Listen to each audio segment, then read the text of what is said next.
presidente del Consejo de Ministros, el doctor Jorge del Castillo, aquí en los estudios. Y nosotros hemos ido buscando, tratando de respondernos a esta pregunta constante que nos hacemos, es: ¿habrá que esperar que la fiscal, como ha dicho Lady Camones en la mañana, se acerque con una acusación constitucional? ¿O habrá que esperar a que, no sé, de pronto la calle reaccione, rompa la inercia o la parálisis que tiene en este momento para que se decante la crisis política? Jorge, bienvenido. Muchas gracias. Fíjese, la acusación constitucional puede llegar, ingresar al Congreso, pero ahí saldrán las voces de decir, no puede ser acusado, de acuerdo a la Constitución, y la congelan ahí. ¿En el Congreso? En el Congreso, acogiéndose a la propia Constitución. Ahora, ¿pero qué presidente puede gobernar serenamente con una acusación constitucional de este calibre, que lo involucra personalmente a él, a su familia y a su entorno íntimo? Esa es la pregunta que nos hacemos todos en el Perú, como un presidente, pero el presidente, y también lo sabe la gente que nos está viendo a esta hora, el presidente no puede dejar la presidencia porque va preso, porque se convierte en un ciudadano común y corriente y pierde la posibilidad de estar blindado y protegido. Claro, no va preso al día siguiente porque no, pero hay un proceso, ¿no es cierto? Claro, justamente, pero es que él se ha metido en esto. Nadie, no es el aprismo, no es el fujimorismo, no es la oposición, no es la presidenta independiente. Pero ¿no? hay una cuota de responsabilidad de todos aquellos que le permiten continuar con estos beneficios incluso legales. Pero hay que separar quienes le permiten continuar. Él ha hecho un trato con Cerrón para tener 44 votos seguros en el Congreso, incluyendo Juntos por el Perú, que le da un ministerio, y los morados que se hacían los locos, ¿no? A esto súmale los niños, morados y unos cuantos más, son 50 y tantos. O sea, no hay ninguna posibilidad. En lo que dice el almirante, están algunos pensando, puede ser, pero siempre tiene sus 44 duros. Y mientras tenga 44, no hay forma. Entonces, ¿qué cosa es lo que queda? La calle es una opción, sin ninguna duda. Y la presión, la coerción social que demande, y en ese sentido creo que la gente tiene que despertar. Porque yo veo que... Pero yo me vuelvo a preguntar, la gente tiene que despertar, pero la gente está harta de esto. Bueno, pero para estar harta significa que quiere salir del tema. ¿No hay instrumentos que el Congreso pueda usar directamente para salir de la crisis? Digamos, el adelanto de elecciones es lo que la mayoría de ciudadanos está reclamando. Pero eso implica una reforma constitucional, ¿no? No es que yo adelanto o decido adelantar. Es correcto, pero yo no creo que la ciudadanía, o usted me discutirá, apoye una vacancia sin que el Congreso convoque a elecciones, sin que haya un cambio de mandato. ¿O usted cree que...? No, eso sería lo políticamente correcto, ¿no? Yo creo que no hay otra manera. Pero que se recorte el mandato. Lo que pasa es que bloquean. Nosotros en el año 2000 hicimos eso. Cambiamos la Constitución, un procedimiento sumario, renunciamos y pusimos fin a nuestro periodo. Teníamos 6 meses en el Congreso. Pero eso depende de la voluntad política. Pero, y yo quería pero ahora la gente está pensando en el sueldo y esas cosas, imagínense. En el sueldo. Pero en los congresistas actuales... Es el sueldo. Tocó un tema justamente que nosotros queremos proponerles esta noche, porque, a ver, nos rompemos la cabeza pensando por qué en el Congreso no pasa nada. Lo de la censura de Heiner Alvarado, por ejemplo, el señor sigue siendo ministro. Hoy sigue despachando. Y el Congreso lo tenía agendado y lo corrió. Eso es imperdonable, ni siquiera haberlo llevado a la interpelación. Y la OMPE, yo no sé si usted sabe que los partidos políticos reciben un financiamiento del Estado, dependiendo de los votos y la cantidad de congresistas que lleven al Congreso. Una ley a la cual nosotros nos opusimos siempre. Ok. Ese es el artículo 29 de la Ley de Organizaciones Políticas. Sí. Bueno, de acuerdo a esa norma, la OMPE, este es el reporte a 27 de junio, este año, le ha entregado más de 7 millones así a 10 organizaciones políticas que llevaron congresistas. Y esto se mantiene año tras año mientras dure el periodo. Eso quiere decir que si se recorta el mandato, se acaba el ingreso para el partido. Esto podría explicar por qué el señor Acuña, por ejemplo, habla y habla del adelanto de elecciones, esto pero es, su bancada no apoya una moción le de confieso vacancia. que esto es propinas junto a lo que Acuña maneja. Así que no creo que a él le mueva. No, pero no hablo solo de Acuña. No mueve el amperímetro. No, hay otros Renovación que Popular sí. tampoco quiere adelanto de elecciones. Hay otros que se aprovechan de eso, pero otros están pensando en su sueldo, porque ese es un aporte al partido. Muchos están pensando como si el problema de los honorarios o remuneración de un parlamentario estuviera por encima de los intereses nacionales. Los intereses nacionales hoy exigen de que el Congreso dé un paso. Está una serie de cuestiones erráticas. Yo defiendo al Congreso como institución, pero es hoy, por hoy, ¿no? Porque, claro, pensar en la renuncia de Castillo o seguir, mañana aparecerán más facturas, Fíjese, pasado no será, el gobierno, la hermana será un primo o el vecino de fíjese, Castillo. Mávila, en algún momento ellos estuvieron dispuestos a ir a un proceso de elecciones generales. Lo dijo una vez el primer ministro, hemos sacado el discurso, dijo un párrafo en ese sentido, ¿no? Pero ahora se han radicalizado. Hoy día el señor Aníbal Torres ha dicho que los indicios son falsos. O sea, sobre falsos indicios están... ¿Falsos indicios? $20.000, los contratos, los decretos de urgencia, ¿todos esos son falsos indicios? De ninguna manera. Esta gente ha salido de la realidad para defenderse como gato panza arriba, para que no los muevan del gobierno. Entonces, aquí la legitimidad está pasando a la calle. Y creo que los colectivos ciudadanos, las legiones militares, toda esta gente a los cuales invitamos a más ciudadanos. No digo invitamos, no es porque yo tenga la titularidad de nada, porque no lo soy. No tengo que ver con ninguna, digamos, dirigencia en esos grupos, sino que creo que tenemos el deber, los ciudadanos y los partidos, la gente independiente. A veces yo me cruzo en la calle y me dice, ¿y cuándo lo sacamos? El día que tú te sumes, hermano. Porque tú reclamas que... Antes que la calle, perdóneme, hay un poder del Estado que hoy le va a tener en algún momento que rendir cuentas a la ciudadanía. Está bloqueado. Ese poder del Estado en algún momento le va a tener que dar la cara a la ciudadanía. Lo que pasa es que, permíteme distinguir, claro, es el Congreso, pero dentro del Congreso son un conjunto de personas, 50, 55, 44. Esas son las personas que impiden que el Congreso se pronuncie, porque la mayoría del Congreso sí lo quiere sacar, pero hay un límite de 2/3 de votación. Pedro Castillo habló también sobre el tema de la Fiscalía, las críticas, el ataque en contra de la Fiscalía es evidente por parte del gobierno. Vamos a escuchar lo que dijo el presidente el día de hoy desde el norte del país, desde Trujillo. Estaba al frente de los fiscales. ¿Sí? Y cuando tocamos los intereses de arriba, de los grandes, de los que no reconocen, no tienen otra cosa más que someterse y meterse hasta con la propia familia, hasta con nuestro propio entorno. Y cuando estamos nosotros trabajando por el país, empiezan construyendo su monstruo, construyendo su propio delincuente para sancionar y sacarnos a nosotros. Y por ahí hay algunos allegados que en vez de preguntar qué cosa hemos venido a hacer acá en el país, preguntan, oiga, ¿y qué es de los depósitos de su hija? O sea, uno que apenas trabaja, apenas hace eso, ¿para qué? Para que yo diga, ¿sabe qué? Porque está en investigación. Pero vamos a demostrar lo contrario. Vamos a demostrar que acá mi familia y yo no hemos venido a robarle al Perú un centavo. A ver, mientras el presidente decía eso, la bancada de Perú Libre presentaba una denuncia constitucional contra la fiscal de la Nación que investiga a Pedro Castillo. Esto por la destitución de la jueza que veía el caso de la hermana y además por el retiro de Pablo Sánchez del grupo de Cuellos Blancos del Puerto. Pero Pablo Sánchez ha salido a decir que a él no lo han sacado, que él voluntariamente está fuera. ¿Cómo analiza esta denuncia y qué posibilidades tiene de prosperar? Otro manotazo de abogado, ¿no? Porque finalmente la institución, el Ministerio Público, es lo que está investigando.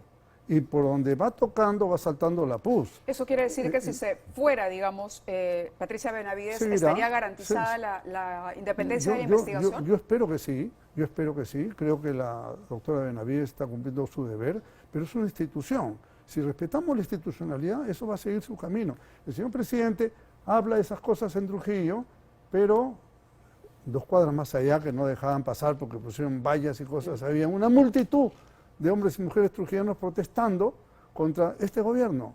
Hoy pasó algo curioso en Trujillo, cuando el presidente menciona incluso a la fiscal después de una reunión. Él había estado allí con ella y menciona frente a la gente, hemos estado con la fiscal de la Nación, hemos estado con los ministros, y hubo un momento en que parecía que iban a participar de una foto en común, pero no se dio. No se dio porque ella se retiró. Lógico, porque no quiere compartir una situación para que después justamente diga, no, ya nos estamos entendiendo o lo que sea. Estamos viendo las imágenes, Claro. Es interesante ponerlas para comentar, porque el presidente hablaba, ¿no? Y estaba, por supuesto, esto enmarcado en nosotros estamos sometiéndonos a la investigación. Creo que Castillo es consciente Ahí se de la para, gravedad, ahí se ¿no? para la Y ahí fiscal y ella se se va. para, ¿no? Él le da una palmadita y a la hora de la foto no está la fiscal en el grupo, se retira de allí. Bueno, es una manera también Ya, de... pero eso es una posición cínica, porque al mismo tiempo que le da la palmadita, la bancada presentaba una acusación constitucional. ¿Usted cree que la bancada va a actuar a espaldas del presidente? De ninguna manera, eso está concertado. Más las cosas que dijo el primer ministro, que cada día está peor, ¿no? Realmente es de espanto. La salida de la cárcel de Antauro Humala, Sí. ¿es coincidencia o, bueno, eso es una coincidencia que, a ver, está enmarcada en la legalidad? ¿O Fíjese, cree que hubo algo, una ayudadita Yo- por yo ahí? no, la verdad es que no tengo los elementos como para Ajá. asegurar si está bien o está mal. Lo que sí estoy claro es que es un hecho político y que el gobierno lo aceleró. Por ejemplo, cuando dieron la libertad de Fujimori, demoraron como 4 días para que salga. Y a este ni 12 horas, ¿no? Primero. Segundo, quizás espere el gobierno un respaldo. ¿Recuerda usted cuando Antauro Humala dijo que si él tiene el poder va a fusilar a los corruptos? Antauro, ¿usted va a fusilar a Pedro Castillo? Por ejemplo. Entonces, Ha el go- el- declarado, el- ha dado algunas declaraciones a Antauro Humala en el sentido de que él con los corruptos ni hablar, bueno, que no va. bueno, puede ser esa una línea, ¿no? Y Antauro puede decir, a mí no me cumplieron el indulto que me ofrecieron, estoy saliendo por un trámite administrativo que iba a caer tarde o temprano. Porque es verdad, si no fuera hoy día, sería dentro de un año, o de repente podría haber sido ¿Pero antes. le conviene o no al gobierno tener a Antauro Humala en Claro que le libertad? conviene, porque siembra zozobra. Basta el hecho que esté afuera, porque mucha gente dice, es más, entra un nuevo actor político que posiblemente se jale a los sectores radicales, ahí sí ya no le conviene, en perjuicio de la gente que está en el gobierno. Y yo no quiero estar con el corrupto, quiero estar con el que va a fusilar a los corruptos. Si tenemos una fotografía que nos han hecho llegar de Antauro Humala, bueno, él salió de la cárcel, pero esta fotografía fue tomada en Punta Hermosa. Él está posando aquí con un sereno, un encargado de la seguridad de este balneario al sur de Lima, se lo ve muy tranquilo y en efecto parece haber un grupo de ciudadanos radicales, digamos, que ven en Antauro Humala un liderazgo, por lo menos. Que no es necesariamente de izquierda marxista. Antauro, como militar, debe haber combatido el terrorismo y por tanto sabe el mal que significa el comunismo en su pretensión de En su momento nosotros pusimos un audio en el que Antauro Humala hablaba de ganarle o permitirle al presidente tener el apoyo de la Fuerza Armada porque su promoción iba a estar en el ejército. Me ha dicho claro. que al gobierno le puede convenir o no, dependiendo de lo que haga, pero ¿qué cree que hará Humala ahora que Hasta donde está...? tengo entendido, los generales que hoy están en el comando del ejército y el comando conjunto son de la promoción de Humala. Pero eso no quiere decir que vayan a apoyar a Humala, evidentemente. Ser promocionales no es ninguna garantía de nada. Aquí él se tiraba la parte. A mí, suéltenme y yo manejo Claro, el ejército. yo les garantizo el apoyo del ejército. No, eso era un alarde del tema, ¿no? Lo concreto es que esta persona está siendo usada porque además el gobierno quiere usar de chaleco a los reservistas, que ya los usó en campaña. Recuerde usted, en campaña ellos eran los que lo protegían. Entonces, si el gobierno quiere amenazar a la población con ronderos y ahora con reservistas, bueno, creo que está tomando un camino equivocado. Hay que seguir insistiendo en la calle para que este gobierno se vaya a su casa, se acabó. A ver, desde Perú Libre le han lanzado una invitación a Antauro Humala. No han descartado que podría ser el candidato presidencial el 2026. Claro. Lo ha mencionado Vladimir Cerrón, me parece que a través de tweet o en una entrevista, ¿no? En una entrevista, y esto también en su momento lo ha comentado algún otro integrante de la bancada de Perú Libre. ¿Podría funcionar eso? Creo que hay una limitación legal al sentenciado para ser candidato. Bueno, tengo entendido que no. Primera cuestión, yo creo que sí. Pero en todo caso es un tema también a evaluar. Hubo una última ley que dijo los condenados en delitos de temas de corrupción, etcétera. Pero él está por corrupción, segundo, no, secuestro, tiene otros delitos, creo que... Sí, pero está condenado. Más bien son delitos más graves, imagínate el secuestro, ¿no? Asesinato de policías, etcétera. No es poca cosa. Más bien es mucho más cosa, mucho más, por el punto de vista que afecta a la vida humana. Ahora, puede ser también que a rey muerto, rey puesto, ¿no es cierto? Se deshacen de este y toman un nuevo candidato. Es posible porque el mismo Cerrón está inhabilitado, no puede.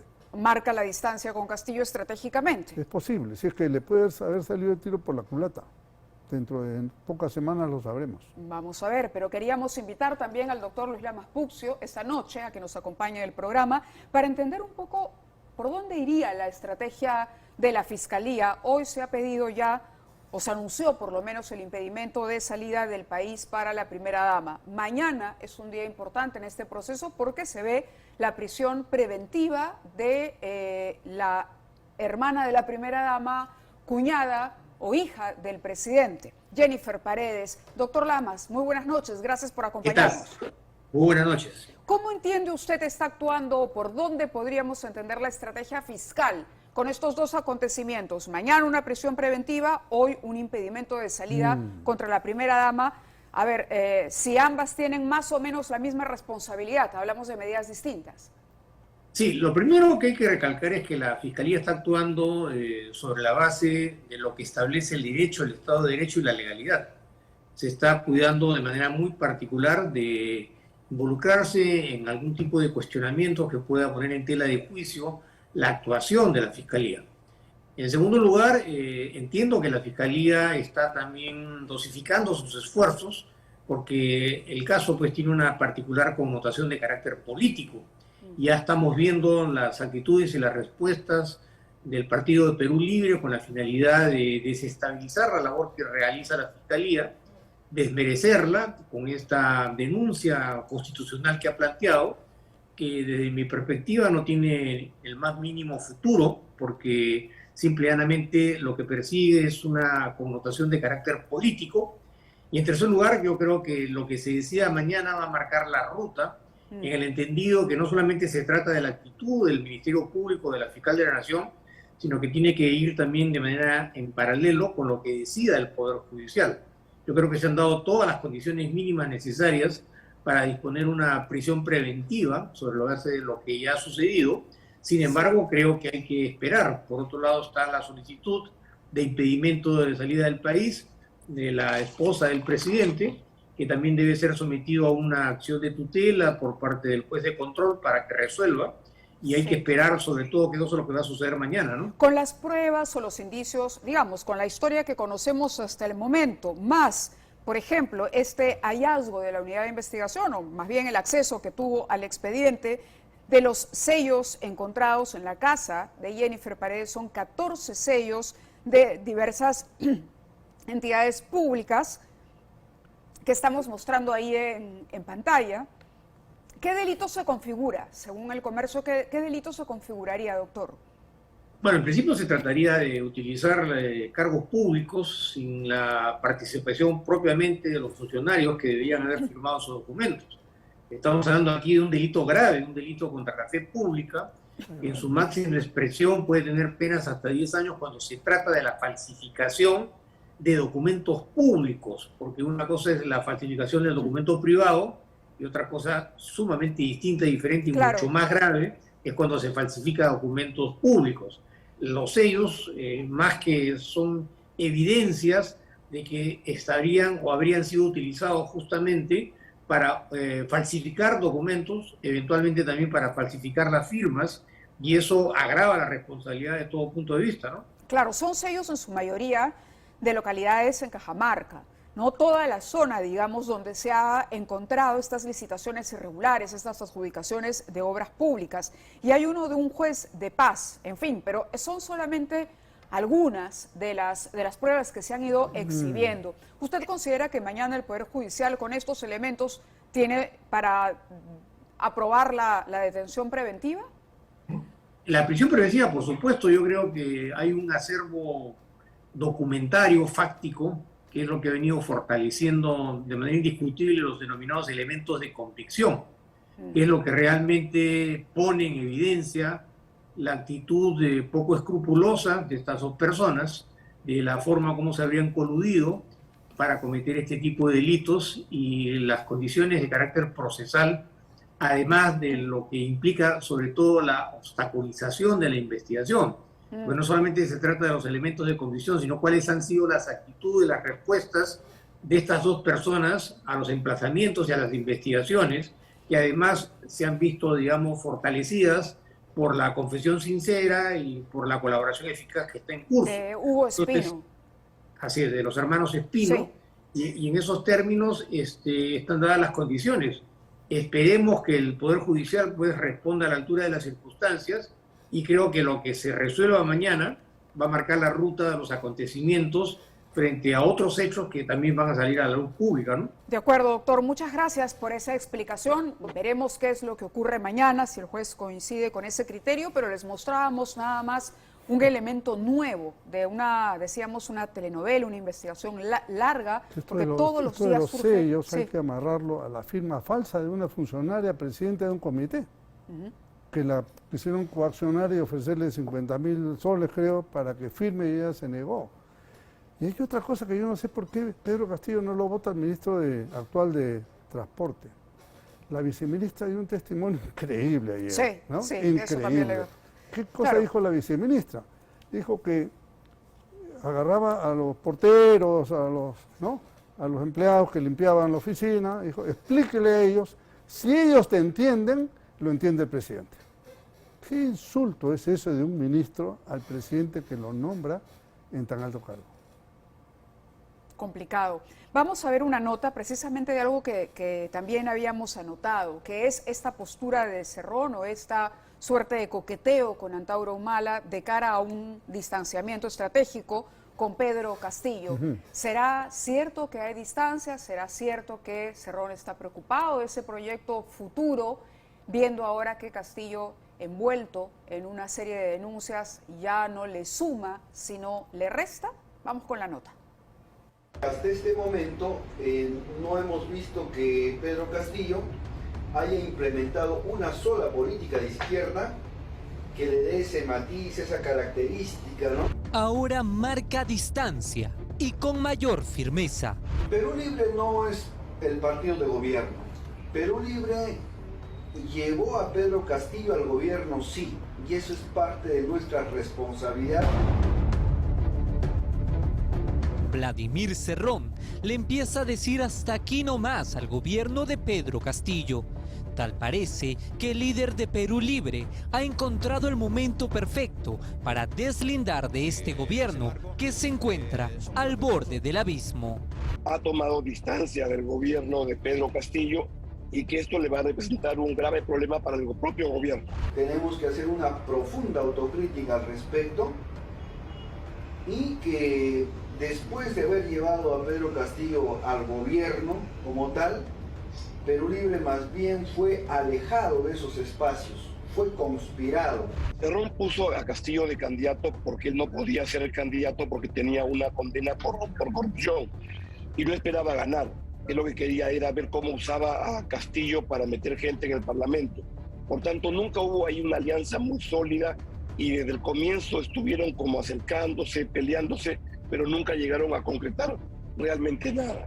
Pero como en la política nada es coincidencia, hoy Vladimir Cerrón busca un nuevo caudillo, Antauro Humala. Ahora estamos nuevamente afuera, nos sentimos todos muy orgullosos de lo que hicimos en Antahuay. Desde que Cerrón supo de la liberación de Antauro, el fundador de Perú Libre empezó a lanzarle flores. Saludamos la liberación de Antauro Humala después de una prisión prolongada, sentencia injusta que nunca debió tener esa naturaleza. Horas después, en una entrevista para el diario Página 12 de Argentina y recientemente para Ágora, Vladimir Cerrón confirmó el coqueteo político con el líder etnocacerista, a quien invitó para unirse y enfrentar juntos a las fuerzas opositoras de su ideario. Ahora que nos unamos en un frente para derrotar un enemigo mayor, en este caso a una derecha o una ultraderecha golpista, es obvio que tendríamos que unir las fuerzas, ¿no? Es una movida estratégica con la cual busca acercarse a alguien que cree que le puede convenir. Creo que al final no le va a convenir a ninguno de los dos. Cerrón lanza declaraciones por aquí y por allá sin mucho fundamento de lo que quiere hacer. Y lo que está dando es ver cómo puede sobrevivir políticamente en este contexto. El presidente se va a complicar por la presencia y la competencia entre Antauro Humala y Vladimir Cerrón, porque ellos van a estar mucho más a la izquierda de Castillo y cualquier cosa que Castillo haga va a quedar siempre descolocado frente a ellos dos. No le debo nada al gobierno actual, que salió por pena cumplida. Para el analista político Augusto Álvarez Rodríguez, el acercamiento de Cerrón hacia Antauro no prosperaría. Pues sí, para las elecciones presidenciales 2021 con Castillo hubo conexión social por ser un líder sindicalista. Con un malatazo chocarían dos personalidades que pugnan por el poder. Es obvio que tendríamos que unir las fuerzas, ¿no? Es muy difícil llegar a un acuerdo con Antauro Humala porque es alguien que por su propio estilo es muy personalista y le es muy complicado el poder pactar algo con Cerrón. Creo que esa alianza se va a estrellar muy pronto, que no va a ser viable. Es una alianza muy endeble, de muy poca perspectiva. Y es así como Vladimir Cerrón, el secretario de Perú Libre, el partido que llevó a la presidencia a Pedro Castillo, hoy se aleja cada vez más de un presidente que no gobierna y que solo está enfocado en defenderse de las serias acusaciones de corrupción. Continuamos con Jorge del Castillo aquí en los estudios y bueno, el Le propio quiero hacer una Antauro acotación, dijo sí, Ávila. por favor. Fíjese, lo liberan a Antauro y Pedro Castillo el día siguiente van de Huaylas. ¿Qué buscaba? ¿Un aplauso gratis, fácil? ¿Pensó que le iban a ovacionar porque había liberado? ¿Cree usted? Por supuesto, eso es una irresponsabilidad, es una mala señal, ¿no? Además, esto de que ahora Cerrón dice sentencia injusta, ¿no? Fíjese la idea que empiezan a meter. Por supuesto que está en plan de sobón, ¿no? Para ver qué gana si lo aceptan por ese lado. Bueno, Antauro Humala dejó claro cuando salió del penal que no tenía deuda alguna con el actual gobierno. Es verdad, porque él ofreció indulto y no le cumplió. Entonces está saliendo por vencimiento de la pena. De acuerdo. Vamos a la pausa y regresamos con Jorge del Castillo y más en el programa.